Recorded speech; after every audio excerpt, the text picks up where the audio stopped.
પૃથ્વીમાં આવ્યા છે એટલે એના ચક્ર પ્રમાણે આપણે હાલવાનું હોય. અને બાકી તમને એમ લાગે આટલી વાતો કરીને ભજન કરીને માણસ સુધરી જાય? તો રામ જ રાવણને ન સુધારી દે ના. હવની પ્રકૃતિ લઈને હવ આવ્યા હોય તો દુર્યોધન ને કૃષ્ણ પરમાત્મા નો સુધારી નાખે.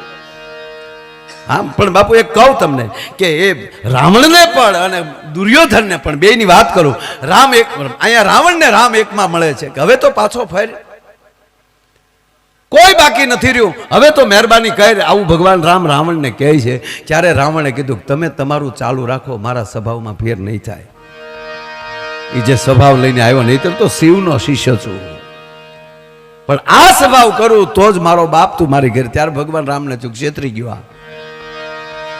અને એવી જ રીતે દુર્યોધન ને બાપુ નરકમાં હતો ને ભગવાને કીધું લાંબો હાથ કરીને કાઢી લઉં. કે એ રહેવા દે તું